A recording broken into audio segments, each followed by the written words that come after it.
அஸ்ஸலாமு அலைக்கும் வரஹ்மத்துல்லாஹி வபரகாத்துஹு சிஸ்டர்ஸ். அல்ஹம்துலில்லா, எல்லோரும் நல்லா இருக்கீங்கன்னு நம்புகிறோம். இந்த ரமதான் சீரீஸில் நம்ம இன்றைக்கி 4வது நாளாக இருக்கோம். 5 நாள் 5வது நாளாக இருக்கோம்.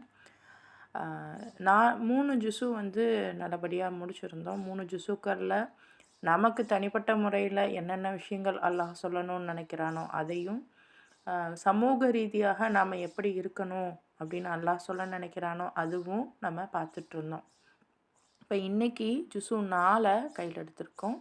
ஜுஸு 4ல் இருக்கக்கூடிய psychological concept and social concepts, இது ரெண்டத்தையுமே ரொம்ப பேசிக்கான முறையில் இன்றைக்கி நாம் பார்க்க போகிறோம்.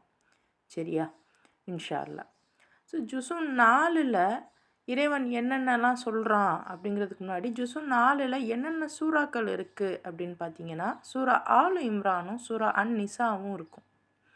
சூரா ஆலு இம்ரானில் 92ல் இருந்து 200 வரைக்கும் இருக்கும். அண்ட் சூரா அன் நிசாவில் 1லேருந்து 23 வரைக்கும் இருக்கும். இதில் இறைவன் நம்மளுடைய மிக முக்கியமான விஷயத்தை பற்றி பேசியிருப்பான். என்னென்னா, அதிகாரம், நம்மளுடைய வலி, நம்மளுடைய தூய்மை, பவர், பெயின் அண்ட் பியூரிஃபிகேஷன், இது 3த்தையுமே இன்டர் ரிலேட் பண்ணி இறைவன் இந்த ஜுஸுவில் பேசியிருப்பான். வெறும் நல்லொழுக்கத்தை மட்டும் இந்த ஜுஸுவில் இறைவன் பேச போகிறதில்ல. அதையும் தாண்டி ஒருவர் கையில் அதிகாரம் இருக்கும்போது, ஆட்சி இருக்கும்போது, அல்லது பொறுப்பு இருக்கும்போது நம்ம எந்த வகையில் நம்மளுடைய உள்ளத்தையும் நம்மளுடைய நன்னடத்தையையும் மேற்கொள்ளணும் அப்படிங்கிறத ரொம்ப அழகாக இந்த அத்தியாயம் சொல்லும். ஜுஸு 4 ரொம்ப அழகாகவே சொல்லும். சமூகத்துக்கு தேவையான சட்டங்கள், அதிகாரம் வரும்போது கூடவே சரியான சட்டங்களும் வேணும் அப்படிங்கிறத ரொம்ப நுணுக்கமாக இந்த ஜுஸு சொல்லக்கூடியதாக இருக்கும். பார்ப்போம் இறைவன் என்னெல்லாம் சொல்கிறான் அப்படின்னு. சைக்காலஜிக்கலாக நம்ம பார்த்தோம் அப்படின்னா, விஷயம் இந்த விக்ட்ரி அடிக்ஷன்னு சொல்லுவாங்க. அதாவது நமக்கு வெற்றி மேலே இருக்கக்கூடிய ஒரு வகையான போதை. நான் எல்லாவற்றிலுமே வெற்றி கொள்ளணும், நான் எல்லாவற்றிலுமே வெற்றி கொள்ளணும். இது நான் வெற்றி கொள்ளணுங்கிறது ஓகே, பட் நான் மட்டும்தான் வெற்றி கொள்ளணும், எனக்கு மட்டும்தான் வெற்றி கிடைக்கணும், நான் கை வைக்கிற எல்லாமே எனக்கு வெற்றியாகவே அமையணும். இந்த மாதிரியான விஷயங்கள் நம்மளை அடிமை நிலைக்கு தள்ளிடும் அப்படிங்கிறத ரொம்ப தெளிவாக இறைவன் இந்த ஜுஸுவில் பேசுவான். ஸோ 3வது அத்தியாயம் 139லிருந்து 142 வரைக்கும் இந்த உஹது போர் நடந்தது இல்லையா? ஸோ அதனுடைய பின்னணிகளை பற்றி இறைவன் பேசியிருப்பான். ஸோ அதில் அந்த முஸ்லீம்களுடைய மனநிலையை பற்றியும் பேசியிருப்பான். ஸோ என்னதான் நமக்கு வெற்றி கிடைச்சாலும் அந்த வெற்றி சரியானது தானா அப்படிங்கிற அளவுக்கு யோசிக்கிற அளவுக்கு மனப்பக்குவம் நம்ம ஒவ்வொருவருக்கும் வேணும். நான் என்ன செய்கிறேன், அதில் ஏற்படக்கூடிய வெற்றி சரியானதா இல்லை தவறானதா அப்படிங்கிறத நம்ம யோசிக்கணும். எல்லாவற்றிலையுமே நான் சரிதான், நான் என்ன பண்ணாலும் சரிதான், நான் எல்லாத்துலேயுமே சரிதான் அப்படிங்கிற நம்மளுடைய இந்த எண்ணம் நம்மளுடைய ஈமானை குலைக்கிறதுக்கு நிறைய சான்சஸ் இருக்குது. ஸோ என்ன விஷயம் அப்படின்னா, நான் எல்லாத்துலேயுமே பெஸ்ட்டு தான் அப்படிங்கிற நம்பிக்கை நம்மளை முன்னேற்றாது. அதே சமயம் சரியான வழியில் நான் தோற்று போனாலும் அதை நான் திரும்பவும் செஞ்சு கற்றுக்கிறேன் அப்படின்னு ஒரு விஷயத்தில் நிலைத்து இருக்கிறதுனால மட்டும்தான் நம்ம ஜெயிக்க முடியும், அடுத்த நிலைக்கு போக முடியும். ஸோ வெற்றி அப்படிங்கிற போர்வைக்குள்ளே நம்ம ரொம்ப மூழ்கக்கூடாது அப்படிங்கிறத ரொம்ப தெளிவாக இறைவன் பேசுவான். ஸோ வெற்றிங்கிறது நிஜமாக, நான்லாம் சின்ன வயசில் ஒரு சும்மா கேம் விளையாட்டில் ஒரு 5 கேம் ஜெயிச்சிட்டா அதுக்கப்புறம் என்னை கையில் பிடிக்க முடியாது. 6வது கேமு துவப்பேன். அது என்னன்னு எனக்கு புரியாது. 6வது கேம் துவப்பேன், அதுக்கப்புறம் நான் ஜெயித்ததே இல்லை. ஃபஸ்ட்டு ஒரு 4 கேம் ஜெயிச்சேன்னா அதுக்கப்புறம் வேறு கேமே ஜெயிக்க மாட்டேன். அப்போ இல்லை ஆரம்பத்தில் தோக்குறேன் அப்படின்னா கடைசியில் எப்பயாவது ஜெயிப்பேன். எனக்கு அப்போ புரியலை ஏன் இந்த மாதிரி நடக்குது. ஆனால் இப்போ ரீசண்டாக புரியுது ஏன் நம்ம வந்து எல்லாவற்றிலையுமே ஜெயிக்கவும் செய்கிறோம் தோக்கவும் செய்கிறோம் அப்படின்னு. பிகாஸ் அதிகமான வெற்றிகள் நம்மளை வந்து அகந்தையை நமக்கு கொடுத்துரும். நம்மளை அறியாமையே வரும். ஷைத்தானுக்கு அப்படி தானே கொடுத்தான். ஷைத்தான் வந்து எங்கேயுமே தப்பு பண்ணலையே, நான் தப்பே பண்ணலைன்றதுனால தானே அல்லாஹ்கிட்ட போய் நின்னான். நான் ஏன் வந்து இவனுக்கு ஆதம்க்கு நான் ஏன் சஜிதா பண்ணணும், நான் என்ன பண்ணேன், என்னை விட அவன் என்ன வேலை பார்த்துருவான் இப்படின்னு அல்லாஹ்கிட்ட கேள்வி கேட்டான் ஷைத்தான். ஸோ என்ன கான்செப்ட் அப்படின்னா, அதிகப்படியான வெற்றிகள் நம்மளை அகந்தைக்குள்ளே தான் கொண்டு போகும். ஸோ என்னைக்காவது ஒரு நாள் நம்ம அந்த வெற்றிகள் இல்லாமல் தோல்வியை தழுவும்போது தாராளமாக அதை ஏற்றுக்கொள்ளணும். அது ஏற்றுக்கும்போது தான் நம்ம மனசு வந்து கொஞ்சம் பேலன்ஸ் ஆகும். இல்லைன்னா நம்ம அறியாமையே நம்ம வந்து அந்த அந்த அகந்தை என்னும் அகந்தை வந்திருக்குன்னு நமக்கே தெரியாது. அந்த அளவுக்கு நம்மளை வந்து ஃபுல்லாக அது எடுத்துக்கும். ஸோ வெற்றிங்கிறது வந்து அது ஒரு விஷயமே இல்லை. ஒரு மூமினை பொறுத்த வரைக்கும், இறைவனை நம்பக்கூடியவங்களை பொறுத்த வரைக்கும் வெற்றிங்கிறது அவங்களுக்கு தேவையே இல்லை. அவங்களுக்கு தேவை படிப்பினை மட்டும்தான் அப்படிங்கிறத ரொம்ப அழகாக இறைவன் சொல்லியிருக்கான். ஸோ நாமளும் நம்ம குழந்தைங்களுக்கு இன்ஃபேக்ட் நம்ம அதிகமாக ஆசைப்படுறது என்ன, என் குழந்தை எல்லாத்துலேயும் சென்டம் எடுக்கணும் ஆசை இருக்குல்ல. அது எடுக்கிற வரைக்கும் அந்த பிள்ளைய போட்டு டார்ச்சர் பண்ணி, ஏன் அந்த 35, 40, 50, 55 ரீசண்டாக என்கிட்டலாம் ஒருத்தவங்க வந்து கேட்டாங்க, மேம் என் பிள்ளை வந்து நல்ல மார்க்கே எடுக்க மாட்டேங்குது, படிக்கவே மாட்டேங்குது, எவ்வளோம்மா மார்க் எடுக்குது அப்படின்னு கேட்டால் 65, 70 தான் எடுக்கிறா அப்படிங்கிறாங்க. அது மார்க் இல்லையா, அது வெற்றி இல்லையா? நான் நினைக்கிறது தான் வெற்றி. எக்ஸ்கியூஸ் மீ, நான் நினைக்கிறது தான் வெற்றி அப்படின்னும் நம்ம இருக்கக்கூடாது. வெற்றிங்கிறது இறைவன் அறிவான் எது வெற்றி எது தோல்வின்னு. ஸோ நான் 100 மார்க்கு தான் சக்ஸஸ் அப்படின்னு நம்ம நினச்சிட்டு, நார்மலாகவே ஸ்கூலில் 35 எடுத்தால் பாஸ் தான், 35 எடுத்தாலும் பாஸ் தான், 100 எடுத்தாலும் பாஸ் தான். ஆனால் 100 தான் சக்ஸஸ்ன்னு யார் முடிவு பண்ணுறா? ஸோ இந்த மாதிரி தான் நம்ம லைஃப்பில் எது வெற்றின்னு நாம் ஒரு லிமிட்டேஷனை வச்சுக்கிட்டு அதுதான் நீங்கள் வந்து தொடணும் அப்படின்னு மற்றவங்கள புஷ் பண்ணுறோம்.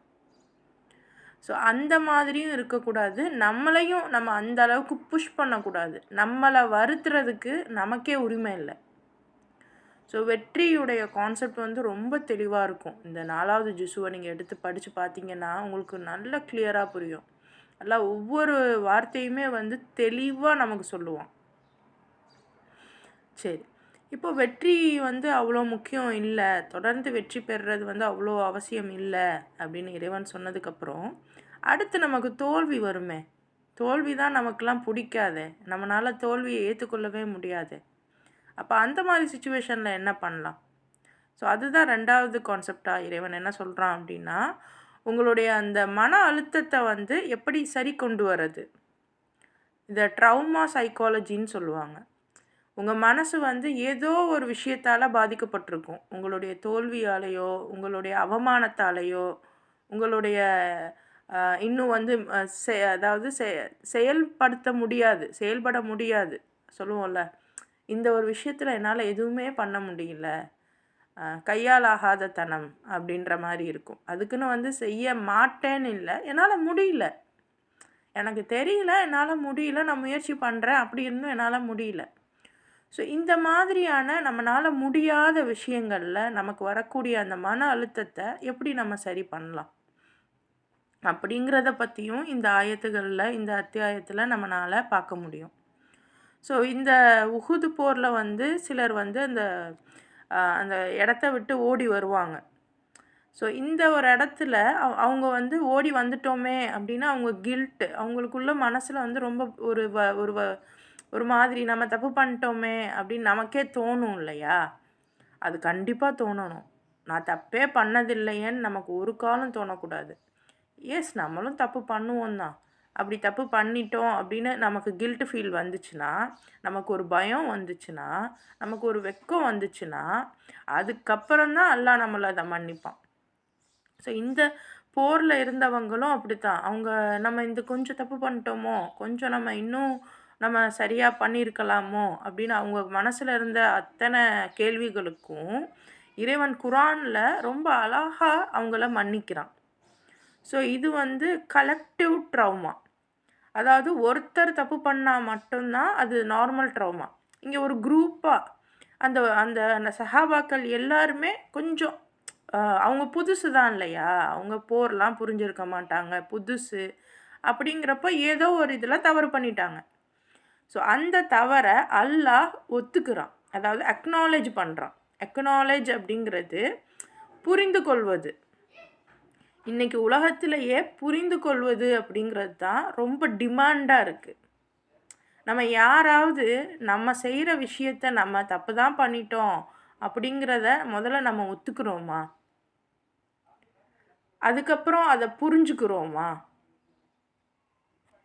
எப்போ நாம் நம்மளுடைய தவறுகளை ஒத்துக்கொண்டு அதை புரிந்து கொண்டு இருக்கோமோ அப்போ மற்றவங்களுடைய தவறையும் நாம் புரிந்துக்குவோம். அவங்க ஏன் அந்த தப்பு பண்ணாங்க, அவங்களுக்கு என்ன ஆச்சு அப்படிங்கிறத அவங்க சூழலை கொண்டு நாம் புரிஞ்சுப்போம். இதுக்கு எம்பத்தின்னு சொல்லுவாங்க. ஸோ இந்த விஷயத்தையும் வந்து அல்லாஹ் அங்கே பண்ணுறான். ஸோ இவங்க இவ்வளோ சமூகமாக சேர்ந்து ஒரு தவறை வந்து நான் தப்பு பண்ணிட்டேனே அப்படின்னு நினச்சாலும் அல்லாஹ் என்ன பண்ணுறான், முஸ்லீம்கள் அதாவது அல்லாஹ் என்ன பண்ணுறான் அப்படின்னா, உங்களுடைய இந்த தவறு மன்னிக்கப்படுது அப்படிங்கிற மாதிரி ஒரு ஆறுதலையுமே இந்த இந்த ஜுசூவில் வந்து இறைவன் சொல்லுவான். ஸோ அந்த அளவுக்கு அல்லாஹ் கொடுமைக்காரன் இல்லை. ஆனால் எப்போ மன்னிப்பானா, ஒரு செயலை செஞ்சு அதில் தப்பு வந்தால் கூட நான் தப்பு பண்ணிடுவேன் அப்படின்றதுக்காக அதை செய்யாமல் இருக்கக்கூடாது. சரியோ தப்போ அல்லாவுக்காக ஒரு செயலை நாம் செஞ்சு அதில் ஏற்படக்கூடிய தவறுகளை அது தப்புன்னு புரியும்போது அல்லாஹ் அதை மன்னிப்பான். இப்போ நான் பயந்துக்கிட்டே இருக்கேன், நான் தப்பு பண்ணிடுவேனோன்னு நான் சமைக்காமையே இருக்கேன். சமைக்காமையே இருந்தால் வீட்டில் உள்ளவங்க ஏற்றுப்பாங்களா? இல்லை, எனக்கு பயமாக இருக்குது, நான் தப்பாக பண்ணிட்டா என்ன செய்கிறது, அதான் நான் சமைக்கலை அப்படின்னு சொன்னால் வீட்டில் உள்ளவங்க ரொம்ப கஷ்டப்படுவாங்க, கோபமும் படுவாங்க. இல்லை, நான் நீங்கள் சமைச்சிருக்கீங்க ஆனால் கொஞ்சம் முன்ன பின்ன இருக்குது அப்படின்னா அந்த இடத்துல என்ன பண்ணுவாங்க, அவங்க வந்து பொறுத்து போவாங்க. அதை கூட பொறுத்து போகலைன்னா அப்போ நம்ம வீட்டு ஆட்கள் வந்து நம்ம மேலே கொஞ்சம் இதாக இருக்காங்கன்னு அர்த்தம். பட் எல்லா வீட்டு ஆட்களும் அப்படி இருக்க மாட்டாங்க. ஸோ வந்து ஓரளவுக்கு ஓகே தான். புரியுதா? அப்போ அல்லாஹ் வந்து அவனிடத்துல என்ன எதிர்பார்க்குறான், நம்ம செயல் செய்யணும். அந்த செயலை வந்து சரியோ தப்போ செய்யணும். செஞ்சு அதை வந்து சரியாக தப்பான்னு நம்ம சிந்திக்கணும். அதில் ஏற்படக்கூடிய தவறுகளை நினச்சி இறைவன்கிட்ட நம்ம நிற்கணும். அப்போது இறைவன் மன்னிப்பான். அது இறைவன்கிட்ட மட்டும் கிடையாது, இறைவனுடைய படைப்புகளிடத்துலையும் நம்ம கேட்க வேண்டியது இருக்குது. நம்ம சாதாரண இறைவனோட படைப்புகளை நான் வந்து கஷ்டப்படுத்திட்டு இறைவன்கிட்ட போய் நான் நின்னா அது வேலைக்காகுமா? இறைவனுடைய படைப்புகள்கிட்ட தான் நான் போய் நிற்கணும். இறைவனுடைய படைப்புகள்கிட்ட நான் செஞ்சது தப்பு தான், உன்னை நான் ஹர்ட் பண்ணியிருக்கக்கூடாது, சரி மன்னிச்சிரு, சரி இனிமேல் அப்படி நடக்காது, நான் பார்த்துக்கிறேன் அப்படின்னு யாராவது நம்ம சொல்லியிருக்கோமா? ஆனால் நாம் எதிர்பார்க்குறோம். ஒரு நிமிஷம். ஓகே. ஸோ இந்த விஷயங்கள்லாம் வந்து நம்ம பார்க்க முடியுது. ஸோ போரில் அவங்க வந்து புறமுதுகிட்டோ அல்லது அவங்களால முடியாமையோ ஓடி வந்ததுனால இறைவன் அவங்கள மன்னிச்சான். ஸோ அந்த மாதிரி ஒரு சமூகம் தன்னுடைய தவறுகளை ஒப்புக்கொள்ளும்போது அது தானாக அந்த தவறுகள் வந்து சரியாக மாறும். அந்த அந்த அந்த காயங்கள் எல்லாம் ஆறும். சொல்லுவாங்க இல்லையா, நம்மளுடைய எல்லா காயமும் காலத்தால் ஆற்றப்படும் அப்படின்னு. எப்படி ஆற்றப்படும்? எனக்கு என் மனசில் உள்ள காயம் எப்போ ஆறும் அப்படின்னா, அவன் என்னை ஹர்ட் பண்ணிட்டான், இவன் என்னை ஹர்ட் பண்ணிட்டான் அப்படின்னு நினைக்க ஒருபோதும் ஆறாது. இவங்க என்னை ஹர்ட் பண்ணுற அளவுக்கு நான் என்ன பண்ணினேன்? நான் ஏதோ பண்ணதுனால தான் அவங்க என்னை ஹர்ட் பண்ணியிருக்காங்க. அப்போ நான் என்ன பண்ணினேன் அப்படின்னா, அந்தளவுக்கு இடம் கொடுத்துருப்போம். அவங்க என்னை ஹர்ட் பண்ணுற அளவுக்கு அந்த ஸ்பேஸை யார் கொடுத்தா? உங்களால் மற்றவங்கள ஹர்ட் பண்ண முடியுதா? முடியல. ஏன்?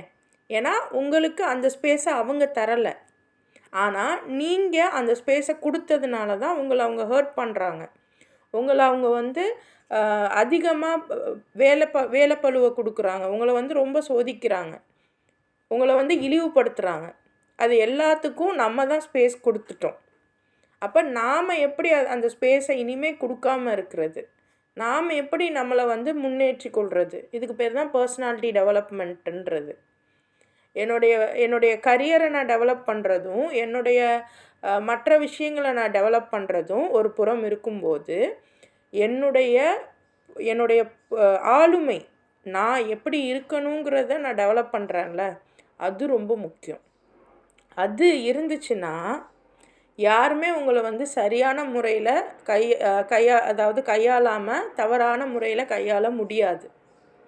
ஸோ அது ரொம்ப முக்கியம். நம்மளை ஹர்ட் பண்ணுறதுக்கு நாம் தான் அனுமதிக்கிறோம். இது நான் சொல்கிறது உங்களுக்கு கஷ்டமாக இருந்தாலும் உண்மை அதுதான். நிறைய நீங்கள் யோசிச்சு பாருங்கள். நீங்கள் உங்களை உங்களுக்கு மனசு வலிக்குது, உங்களுக்கு கவலையாக இருக்குது அப்படின்னா என்னன்னு யோசிச்சு பாருங்கள். உங்களை யாராவது திட்டியிருப்பாங்க. அவங்க ஏன் திட்டினாங்கன்னு யோசிச்சு பாருங்கள். நாம் எதுவும் தப்பு பண்ணிட்டோமா, அதனால் திட்டினாங்களா? இல்லைனா அவங்களோட இதுக்காக திட்டுறாங்களா? அவங்களுடைய உரிமையை, அவங்களுடைய அதிகாரத்தை காமிக்கணுங்கிறதுக்காக திட்டுறாங்களா அப்படின்னு கொஞ்சம் யோசித்தாவே நம்ம நிதானமான நிலைக்கு வந்துடுவோம். ஸோ கான்செப்ட் என்னன்னா, நம்மளுடைய தவறுகளை நாம் உணர்ந்து அதுக்கு மருந்து போடாமல் அதுவாக எதுவுமே மாறாது. 3வது கான்செப்ட் என்னென்னா, மாரல் சுப்பீரியாரிட்டி காம்ப்ளெக்ஸ். அதாவது நம்மக்கிட்ட ரொம்ப பெரிய ஒரு விஷயம் இருக்குமா. ஒன்று நம்ம சுப்பீரியாரிட்டி காம்ப்ளெக்ஸ்குள்ளே இருப்போம், இல்லைனா இன்ஃபீரியாரிட்டி காம்ப்ளெக்ஸ்குள்ளே இருப்போம். அது என்ன சுப்பீரியாரிட்டி இன்ஃபீரியாரிட்டி அப்படின்னா, ஒன்று நான் தான் சரி, எனக்கு அப்புறம்தான் நீ அப்படிங்கிற மாதிரியான ஒரு ரொம்ப ஈகோயிஸ்டிக்கான பிளேஸில் இருப்போம். அது எப்போ இருப்போம்னா, நம்ம அம்மாவாக இருக்கும்போது இருப்போம். நமக்கு ஏதாவது ஒரு லீடர் பொசிஷன் வந்துருச்சுன்னா இருப்போம். அதே சமயம் நம்ம ஒரு மனைவியாகவோ அல்லது ஒரு மருமகளாகவோ அல்லது வேறு ஒரு மகளாகவோ இருக்கும்போது நம்ம இவங்களுக்கு கீழே தான் அப்படிங்கிற ஒரு எண்ணத்தில் ரொம்ப அடிபணிஞ்சு போவோம். ஸோ அதாவது சைக்காலஜியில் பைப்போலார் டிஸார்டர்னு ஒன்று சொல்லுவாங்கம்மா. அது என்னென்னா, ஒரு 2 எக்ஸ்ட்ரீம், அந்த 2 எக்ஸ்ட்ரீமுக்கும் மாறி மாறி போயிட்டு வருவாங்க அங்கே உள்ளவங்க, அந்த ஒரு டிஸார்டர் உள்ளவங்க. அந்த மாதிரி இந்த மாரல், அதாவது சுப்பீரியாரிட்டி இன்ஃபீரியாரிட்டி, பெருமை, அப்புறம் தன்னைத்தானே குறைச்சி மதிப்பிடுறது, இது 2த்துலேயுமே நம்ம மாறி மாறி போய்கிட்டு இருக்கோம். நடுநிலையான ஒரு விஷயமாக இருக்கிறதே இல்லை. அல்லாஹ் அதுதான் ஆரம்பத்திலே சொல்லியிருந்தான், நீங்கள் நடுநிலையான உம்மத் அப்படின்னு. அப்போது இந்த மாரல் சுப்பீரியாரிட்டி, மாரல் இன்ஃபீரியாரிட்டி, இதுலேருந்துலாம் நம்ம நம்மளை தற்காத்து கொள்ளணும். நான் முஸ்லீம், நான் தான் முஸ்லீமு, நான் மட்டும்தான் சரியான ஆள், நான் மட்டும்தான் உண்மையான ஆள், இந்த மாதிரியான ஈகோலாம் நமக்கு சுத்தமாக இருக்கவே கூடாது. மூணாவது சூறாவில், சூரா ஆல் இம்ரானில் 99, அதாவது 199ல் இருந்து 200, இந்த 2 ஆயத்தும் பார்த்திங்கன்னா உங்களுக்கு தெளிவாக புரிய வைக்கும். ஸோ நம்ம மதம் சார்ந்தோ அல்லது இது நேற்றுமே நான் சொன்னேன், குரான் எப்போவுமே திரும்ப ஒரு விஷயத்தை அழுத்தமாக சொல்லும். அதை நானும் ஏன் அழுத்தமாக சொல்கிறேன் அப்படின்னா, அதெல்லாம் உங்களுக்கு உங்கள் மைண்டுக்கு வெவ்வேறு கோணத்தில் பயிற்சியை ஏற்படுத்தும். அதுக்காக தான் அதை நான் சொல்கிறேன். ஸோ இந்த மதம் சார்ந்து, நம்மளுடைய உணவு சார்ந்து, நம்மளுடைய இருப்பிடம் சார்ந்து இப்படி எந்த வகையிலையுமே நம்ம வந்து நம்மளுடைய குலம், நம்மளுடைய ஃபேமிலி, இது எதை வச்சுமே நமக்கு ஈகோ அப்படிங்கிறது சுத்தமாக வரவே கூடாது.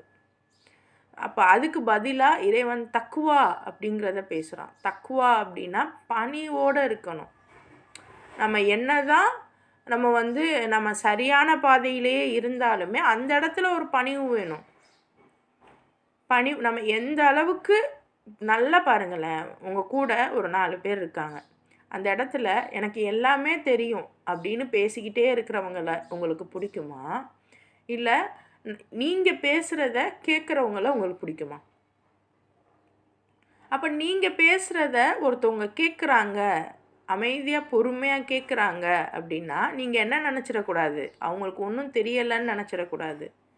அவங்களுக்கு தெரியும், இருந்தாலும் இவங்க சொல்கிறதுலேருந்து எனக்கு ஏதாவது பாடம் கிடைக்குமா அப்படின்னு தான் இப்போ நீங்கள் எல்லோரும் உட்காந்துருக்கீங்க பாருங்கள், அந்த மாதிரி அவங்க உட்காந்துருப்பாங்க. பிகாஸ் இங்கே வந்தவங்களுக்கெல்லாம் என்னை விட அதிகமாகவே நிறைய தெரியும். நீங்கள்லாம் நிறைய தெரிஞ்சவங்க தான்.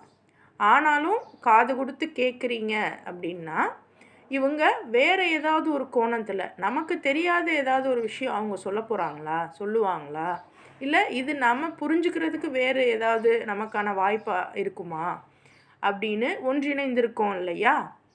இதைத்தான் நம்ம வந்து இஸ்லாம் வந்து சொல்லுது. ஸோ இதுக்கு பேர் தான் தக்குவா, இதுக்கு பேர் தான் பணிவு, இதுக்கு பேர் தான் பொறுமை. ஸோ அந்த ஈகோயிஸ்டிக்கை தூக்கி போட்டுட்டு பணிவாக பொறுமையாக நம்ம இருக்கணும். 4வது விஷயம் பார்த்திங்கன்னா ஜெண்டர் சைக்காலஜி. ஒரு ஆணின் மன அமைப்பு எப்படி, பெண்ணின் மன அமைப்பு எப்படி, இன்னும் மன அமைப்புகளை அந்த ஆணுடைய அந்த சைக்காலஜியை வந்து அல்லாஹ் ரொம்ப அழகாக டெஸ்ட் பண்ணுவான். நம்மெல்லாம் நினைக்கிறோம் அல்லாஹ்க்கு வந்து 4 அதாவது அல்லாஹ் வந்து பெண்களுக்கு வந்து 4 திருமணம் வரைக்கும் அலோவ் பண்ணுறான். அஸ்தஃபிருல்லா அவுது பில்லாஹி மினஷ் ஷைத்தானிர் ரஜீம், சாரி. அல்லாஹ் வந்து பெண்களுக்கு 4 திருமணம் வரைக்கும் அலோவ் பண்ணுறான். திரும்பி அதே சொல்கிறேனே, அல்லாஹ் ஆண்களுக்கு 4 திருமணம் வரைக்கும் அலோவ் பண்ணுறான். சரியா? பெண்களுக்கு கிடையாது, ஆண்களுக்கு. ஸோ ஒரே நேரத்தில் ஆண்களுக்கு வந்து 4 திருமணம் வரைக்கும் அலோவ் பண்ணுறானே அப்படின்ற விஷயம் மட்டும்தான் நமக்கு வெளியே சொல்லப்படும். ஆனால் அல்லாஹ் தெளிவாக சொல்லுவான், உங்களால் முடியுதா, உங்களால் நீதம் செலுத்த முடியுதா, நீதம் செலுத்த முடிஞ்சால் நீங்கள் 4 பண்ணுங்கள், இல்லைனா 1 மட்டும் பண்ணுங்கள். அதுக்கும் முடியலன்னா உங்கள் வேலைக்காரியை நீங்கள் திருமணம் பண்ணுங்கங்கிறான். அதாவது அடிமை பெண்களை நீங்கள் வச்சுக்கோங்க மீன்ஸ் திருமணம் பண்ணுங்க. அதுக்கும் உங்களால் முடியலையா, நோன்பு வைங்கங்கிறான். அல்லாஹ் சொல்கிறான். இந்த வார்த்தைகள்லாம் இருக்குது, நீங்கள் பாருங்கள், 4வது அத்தியாயத்தில் பாருங்கள், அவ்வளோ அழகாக சொல்லுவான். நீங்கள் வந்து 4 திருமணம் பண்ண முடியல அப்படின்னா முதல்ல 4 திருமணத்துக்கெலாம் முடியாது, வாய்ப்பே இல்லை. அந்த அளவுக்கு பொருளாதார வசதியோ நிதானமோ உடல் வசதியோ கூட இன்றைக்கி இருக்கிற பசங்களுக்கு இல்லை. இஷ்டத்துக்கு சொல்லலாம், ஆனால் அது உண்மை கிடையாது. பசங்கனால அதெல்லாம் முடியாது. இச்சை காரணமாக 1 2 3 4 தான் இன்றைக்கி பண்ணுறாங்க. ஆனால் அன்னைக்கு காலத்தில் இச்சைக்காக அல்லாஹ் அதை அனுமதிக்கலை, அதுக்கு காரணம் இருந்துச்சு. ஸோ அல்லாஹ் ஒரு பொறுப்பை கொடுக்குறான் அப்படின்னா ரெஸ்பான்சிபிலிட்டியையும் சேர்த்து தான் கொடுப்பான். எனக்கு பொறுப்பு மட்டும்தான் வேணும், ரெஸ்பான்சிபிலிட்டி வேணாம். பொறுப்புன்னாவே ரெஸ்பான்சிபிலிட்டி தான். நான் இங்கிலீஷ்லேயும் தமிழ்லையும் சொல்கிறேன். உங்களுக்கு அதிகாரம் வேணும், என் பேச்சை இவங்க கேட்கணும் அப்படின்னா அதுக்கு நீங்கள் பொறுப்பெடுக்கணும். இல்லை பொறுப்பு எடுக்க மாட்டேன் ஆனாலும் என் பேச்சை கேட்கணும் அப்படின்னா அப்படிலாம் இந்த உலகம் வந்து யாருக்கும் வளைஞ்சு போகாது. ஸோ இறைவன் வந்து ஒரு பெர்மிஷன், அதாவது ஒரு பொறுப்பு கொடுத்து தான் ஒரு அதிகாரத்தையும் கொடுப்பான் அப்படிங்கிறத வந்து ரொம்ப அழகாக இந்த ஜுசூவில் வந்து இறைவன் சொல்லி தருவான். அண்ட் 5வது விஷயம், ரொம்ப முக்கியமான விஷயம், இந்த பொறாமையை சமூக வைரஸ்ன்னு சொல்கிறான். அதாவது சமூக வைரஸ் மாதிரி பொறாமைங்கிறது ரொம்ப ஒரு மோசமான ஒரு கிருமியாக இது இருக்குது, ஒரு நோயாக இருக்குது. உள்ளத்தில் நோயின்னு இறைவன் சொல்லுவான் தெரியுமா? இப்போ இந்த பொறாமை ஈஸியாக நம்ம எல்லாத்துக்குமே வரக்கூடியது தான். அசால்ட்டாக ஒரு நிமிஷத்தில் நமக்கு அந்த பொறாமை குணம் வரும் தான், எட்டி பார்க்கும்னா. ஒருத்தவங்க நம்மளை விட ஒரு சிறந்த முறையில் இருக்காங்க, அவங்களுடைய வாழ்வியலாக இருக்கட்டும், அவங்களுடைய பொருளாதாரமாக இருக்கட்டும், அழகாக இருக்கட்டும், கல்வியாக இருக்கட்டும், அறிவாக இருக்கட்டும், அவங்களுடைய தன்மையாக இருக்கட்டும், ஏதோ ஒரு விஷயம் கட்டாயம் நமக்கு வந்து ஒரு பொறாமையை தரும் தான். ஆனால் அது பொறாமை அப்படிங்கிறத நான் உணர்ந்து என்னுடைய எண்ணத்தை நான் மாற்றணும். இதுதான் இதுக்கு சிபிடின்னு சொல்லுவோம் சைக்காலஜியில், அதாவது காக்னிட்டிவ் பிஹேவியர் தெரப்பி அப்படின்னு. என்னுடைய மனதில் உதிக்கக்கூடிய அந்த கெட்ட எண்ணங்களை நான் நல்ல எண்ணங்களாக மாற்றணும். இப்போது நான் வந்து இருக்கேன், என்னை விட அழகான ஒரு பொண்ணை நான் பார்க்குறேன் அப்படின்னா, அழகாக இருக்கே அப்படின்னு ஒரு நினப்பு வரும். அடுத்து கொஞ்ச நேரத்திலேயே இவ மட்டும் எப்படி அழகாக இருக்கா, நான் ஏன் இப்படி இருக்கேன், அந்த மாதிரி வரும். மூணாவது, அந்த பொண்ணுக்கிட்ட அந்த பொண்ணுடைய கணவனோ அல்லது வேறு யாரோ வந்து நல்ல முறையில் பேசும்போது, அவகிட்ட என்ன இருக்குன்னு பேசுகிறாங்க, என்கிட்ட ஏன் என்னுடைய கணவர் இந்த மாதிரி பேசலை. ஸோ ஒரு பொறாமைங்கிறது கம்பேரிஷனாக வந்து நிற்கும், கம்பேர் பண்ண ஆரம்பிப்போம். ஸோ நம்ம யாரையாவது கம்பேர் பண்ணுறோம் நம்ம லைஃபோட, அல்லது வேறு யாரையாவது நம்ம லைஃப் பார்ட்னரோடையோ இல்லை நம்ம ஆட்களோடையோ கம்பேர் பண்ணி பார்க்குறோம் அப்படின்னா, அப்போ நீங்கள் புரிஞ்சுக்க வேண்டியது நீங்கள் பொறாமை அப்படிங்கிற குணத்தில் இருக்கீங்க. அல்லாவே என்ன நீங்கள் அப்படி சொல்லாதீங்க, நான்லாம் அப்படி இருக்க மாட்டேன். இது பயப்படவோ அல்லது ஒரு தடுக்கத்துக்கு கொண்டு போகவோ இதை பற்றி நான் சொல்லலை. அந்த மாதிரி ஒரு சூழல் வரும்போது நம்ம என்ன பண்ணலாம்? ஸோ அழகாக இருக்காளா, மாஷா அல்லா, அல்லாவுடைய ப்ராடக்ட் அப்படி தான் இருக்கும். இப்படி யோசிச்சு பாருங்களேன். அந்த பொண்ணுக்கிட்ட அவங்க ஹஸ்பண்ட் நல்லா நடந்துக்கிறாங்களா, அவகிட்ட இருக்கிற அந்த நல்ல விஷயத்த பார்க்கணும். இந்த பிள்ளை அமைதியாக இருக்குது போல், அதான் அவங்க ஹஸ்பண்டை நல்லா வச்சுக்கிறாரு, அப்போ நம்மளும் கொஞ்சம் அமைதியாக இருந்து பார்ப்போமே. ட்ரை பண்ணுறது, அதுக்குன்னு அந்த பிள்ளை மாதிரியே நானும் மாறிடணும்னு இல்லை, ஏதோ ஒரு வகையில். இப்போ நான் சொல்கிறது ஒரு சின்ன எக்ஸாம்பிள். அதை தாண்டி நிறைய விஷயங்கள் உங்கள் சூழலுக்கு உங்கள் இதில் இருக்கும். ஸோ அது என்னென்னு நீங்கள் தான் பார்த்துக்கிறணும். ஒரு கிளாஸில் ஒரு எக்ஸாம்பிள் சொல்கிறாங்கன்னா அதை மட்டுமே நீங்கள் வந்து எடுத்துக்க தேவையில்லை, உங்களுக்கு புரியணுங்கிறதுக்காக நாங்கள் சொல்கிறோம், அவ்வளோதான். சரியா? ஸோ பொறாமை அப்படிங்கிறது கம்பேர் பண்ண வைக்கும். அப்படி கம்பேர் பண்ணுறது நம்மளுடைய செல்ஃப் ஒர்த்தையே டிஸ்ட்ராய் பண்ணிடும். அல்லாஹ் ஒவ்வொருத்தருக்கும் ஒவ்வொரு வகையில் ஒரு பர்பஸ்ஃபுல்லான விஷயத்தை டிஸ்ட்ரிபியூட் பண்ணியிருக்கான் அப்படிங்கிறத புரிஞ்சுக்கிறணும். ஸோ இன்னொன்று, அவள் அழகாக இருந்தாலும் நான் அதை அக்செப்ட் பண்ணிக்க மாட்டேன் அப்படிலாம் சொல்ல முடியாது. அவள் அழகாக இருக்காளா, ஓகே, அவளுக்கு அழகு இருக்குது, எனக்கு கொஞ்சம் புரிந்துக்கக்கூடிய தன்மை இருக்குது, அவ்வளோதான், முடிஞ்சு போச்சு. நானும் எல்லாத்துலேயும் அழகு தான் அப்படின்னு நம்மளை நாம் செட்டில் பண்ணணும். இதுக்கு பேர் தான் நம்மளுடைய எண்ணங்களை சரி செய்கிறது. அவள் அழகாக இருக்காளே, நான் அழகாக இல்லையே அப்படிங்கிற எண்ணத்தை, அவள் அழகாக இருக்கா, அல்லாவுடைய படைப்பு, அதே மாதிரி நானும் அழகாக இருக்கேன், அல்லாவுடைய படைப்பு தானே நானும், எனக்கு என்ன குறை அப்படின்னு நம்ம மனசில் உள்ள அந்த விஷயங்களை நாம் தான் சரி பண்ணணும். இது நான் வந்து சும்மா எக்ஸாம்பிளுக்கு நான் காமிக்கிறேன். இதை தாண்டி எல்லாமே எல்லா விஷயத்துலையுமே அவள் பேச்சை எல்லாரும் கேட்குறாங்க, ஏன் என் பேச்சை கேட்க மாட்றாங்க? அவள் எப்படி சொல்கிறாங்கிறத பாருங்கள், அவகிட்ட இருந்து கற்றுக்கோங்க, அந்த மாதிரி நீங்களும் செய்யுங்க. ஆனால் என்றைக்குமே அது சரியா அப்படிங்கிறத செக் பண்ணி தான் செய்யணும். சிலர் தவறான முறையில் எல்லாரையும் வழிகெடுப்பாங்க, அந்த க்யூவில் நம்ம போய் நிற்க தேவையில்லை. பட் அது கொஞ்சம் அதுக்கு தான் நம்ம அறிவை கொண்டு நம்ம நிதானமாக சிந்தித்து செயல்படணும். ஸோ இதெல்லாம் தான் இறைவன் சைக்காலஜிக்கலாக சொல்கிறான். இன்னும் சோஷியாலஜிக்கல் இன்சைட்ஸ் பார்த்திங்கன்னா, இந்த அத்தியாயம், இந்த ஜுஸூவில் உள்ள அதிகமான ஆயத்துகள் வந்து அந்த போருக்கு பின்னாடி வந்த ஆயத்துகள் தான். இதுக்கு வந்து இந்த சொசைட்டியை எப்படி ரீகன்ஸ்ட்ரக்ட் பண்ணுறது, ஒரு போர் அப்படிங்கிறது ஒரு சாதாரண விஷயம் இல்லை. யோசிச்சு பாருங்கள், நம்ம இது வரைக்கும் அல்ஹம்துலில்லாஹ் போர் அப்படிங்கிறத வந்து பார்த்ததில்லை. பட் நம்மளை சுற்றி எத்தனையோ ஊர்களை வந்து நம்ம பார்த்துருக்கோம். இன்ஃபேக்ட் நம்ம போரை பார்க்கலன்னாலும் நிறைய டிஸ்ட்ரக்ஷன்ஸை பார்க்குறோம். நிறைய இயற்கை பேரழிவுகள்லாம் அப்பப்போ வந்துட்டு வந்துட்டு தான் போகுது. ஸோ அந்த மாதிரியான நேரங்கள்லலாம் அந்த சொசைட்டியை கொலாப்ஸ் ஆன பிறகு மீண்டும் அந்த சொசைட்டியை உருவாக்கணும், ரீகன்ஸ்ட்ரக்ட் பண்ணணும். ஸோ அதுக்காக இறைவன் நிறைய சட்டங்களை அனுப்புகிறான். ஸோ ஒரு சொசைட்டியை ரீகன்ஸ்ட்ரக்ட் பண்ணணும்னா சரியான சட்டங்கள் வேண்டும். இன்றைக்கி நம்ம எல்லாரும் பயன்படுத்துகிற சட்டத்தை விட இறைவன் 100 மடங்கு பெஸ்ட்டான, பர்ஃபெக்டான, ஈக்குவலான, அதாவது ஈக்குவல்ன்றதை தாண்டி நடுநிலையான, ஈக்குவல்ன்றது வேறு, நடுநிலைங்கிறது வேறு. இப்போ 10 இருக்குது அப்படின்னா 5 5 கொடுக்கறது ஈக்குவல். ஆனால் ஒருத்தனுக்கு 6 தேவைப்படுது, இன்னொருத்தனுக்கு 4 போதும் அப்படிங்கிறப்ப 6 4ன்னு பிரித்து தரேன்ல, இதுக்கு பேர் நடுநிலை. யாருக்கு எவ்வளோ தேவை அப்படிங்கிறத பொறுத்து. ஸோ நம்ம நடுநிலையாக இருக்கணும் அப்படின்னா கட்டாயம் அல்லாஹ்வுடைய சட்டங்கள்லாம் வேறு லெவலில் இருக்கும்.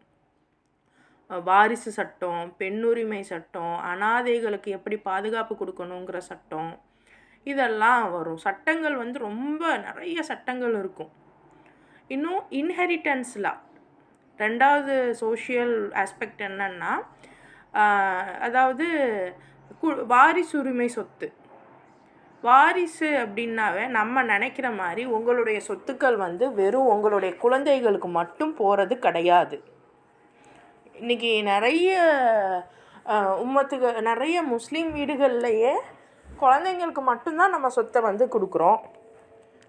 இப்போ யாராவது நல்லா யோசிச்சு பாருங்கள், யாராவது ஒருத்தவங்க இறந்து மௌத்தாகி அவங்களுடைய அம்மாவோ அத்தாவோ உயிரோடு இருந்து, அவங்க கணவனோ மனைவியோ உயிரோடு இருந்து நம்ம அந்த சொத்தை பிரிக்கிறோம் அப்படின்னா யாருக்கெல்லாம் கொடுத்துருப்பீங்க? ஆனால் அல்லாஹ் சொல்கிறான், ஒருவர் இறக்குறாரு அப்படின்னா அவர் வசியத்து செய்யணுமா. மொதல் விஷயம் வசியத்து. வசியத்து அப்படின்னா யாருக்கு என் சொத்து போகணும் அப்படின்னு ஒரு 3ல் 1 பங்கை வசியத்து பண்ண அந்த சொத்து உள்ளவருக்கு உரிமை உண்டு. அது தாண்டி அவருடைய கடன்கள் எல்லாத்தையுமே அந்த சொத்தை கொண்டே முடிக்கணும். அதுக்கு பிறகு தான் சொத்து அங்கே பிரிக்கப்படும். அப்படி பிரிக்கப்படும் போதும் அம்மாவுக்கு இருக்குது, அத்தாவுக்கு இருக்குது, மனைவிக்கு இருக்குது, கணவனுக்கு இருக்குது, குழந்தைங்களுக்கு இருக்குது. இத்தனை பேருக்கும் இருக்குது. குழந்தைங்க இல்லைன்னா அண்ணன் தம்பிலாம் உள்ளே வருவாங்க. எவ்வளோ சூப்பராக இறைவன் பேசியிருப்பான். இதெல்லாம் பெண்கள் நமக்கு கட்டாயம் தெரியணும். குரானை அதிகமாக ஓதக்கூடியவர்கள் நாம தான், ஆனால் நமக்கே ஒன்றும் தெரிய மாட்டேங்குது. ஸோ இவ்வளோ விஷயங்கள் இப்போ நான் சொன்னது ரொம்ப பேசிக்கு, ரொம்ப கம்மி. நீங்கள் குரானை எடுத்து படித்து பாருங்கள், அல்லாஹு அக்பர், சூப்பராக இருக்கும், சூப்பராக இருக்கும் நிஜமாக. இந்த ஒரு விஷயம் இருக்குது. 3வது பார்த்தீங்க அப்படின்னா அத்தாரிட்டி அண்ட் ஒபீடியன்ஸ். அதாவது எனக்கு அதிகாரம் இருக்குது அப்படிங்கிறதுக்காக நான் கட்டுப்படக்கூடாதுங்கிறது இல்லை. ஸோ எப்போ நம்ம அதிகாரத்துக்குள்ளே போகிறோமோ அப்போ அல்லாஹ்வுடைய வார்த்தைகளுக்கு நான் கட்டுப்பட்டு தான் ஆகணும். இப்போ அதிகமாக இன்றைக்கி இருக்கிற சிச்சுவேஷன் பாருங்கள். நமக்கு அம்மாங்கிற அதிகாரம் வந்தாவோ, மாமியார் அப்படிங்கிற அதிகாரம் வந்தாலோ, அல்லது நாத்தனார் அப்படிங்கிற அதிகாரம் வந்தாலோ, மனைவி அப்படிங்கிற அதிகாரம் வந்தாலோ, நம்ம என்ன பண்ணுறோம்? என்னுடைய ஆட்கள் தான் இவங்கெல்லாம், நான் சொல்கிறத தான் கேட்கணும் அப்படின்னு நினைக்கிறோம். ஆனால் நாம் யார் சொல்கிறதையும் கேட்க மாட்டோம். இப்படி சிலர் இருப்பாங்க. சிலர் ரொம்ப அப்படியே ரொம்ப குனிஞ்சு அவங்களும் எல்லார் சொல்கிறதையும் கேட்பாங்க. பட் இவங்க சொல்கிறத யாரும் கேட்க மாட்டாங்க. அந்த மாதிரியும் இருப்பாங்க. ஸோ யார் யார் எந்த கேட்டகரியில் இருக்கோம் அப்படிங்கிறத நாம் தான் சிந்திச்சுக்கிறணும். பட் நான் சொல்ல வர்றது என்னென்னா, அதிகாரம் வரும்போது கட்டாயம் நம்ம இந்த ஒபீடியன்ஸ் அப்படிங்கிற விஷயத்துக்குள்ளேயும் நாம் வரணும். ஸோ சரியான ஒரு ஃப்ரீடம் இல்லை அப்படின்னா, சரியான அன்ஸ்ட்ரக்சர்டு ஃப்ரீடம், அதாவது சரியான முறையில் அதிகாரம் வழங்கப்படலை அப்படின்னா சோஷியலி கொலாப்ஸ் ஆகிடும். அதிகாரம் சரியான முறையில் நெறிப்படுத்தப்படலை அப்படின்னா சமூகம் சீர்குலையும் அப்படின்னு ரொம்ப தெளிவாக இறைவன் பேசியிருப்பான். ஸோ நம்ம குழந்தைங்களுக்கும் சரி நமக்கும் சரி நம்ம முதல்ல கற்றுக்க வேண்டியது ஒபீடியன்ஸ். சரின்னா சரி, தப்புனா தப்பு. என் புள்ள தான், என் புள்ளன்றதுனால என் புள்ள தப்பு பண்ணுறதெல்லாம் நான் இன்றைக்கி அக்செப்ட் பண்ணிக்கிட்டே போனால் இன்றைக்கெலாம் அதிகமாக பிள்ளைங்க என்ன பண்ணுது, தூக்கி வீசுது, பொருளை போட்டு உடைக்குது. நம்மலாம் எதையாவது தூக்கி வீசி இருந்தோன்னா நம்மளை தூக்கி வீசியிருப்பாங்க.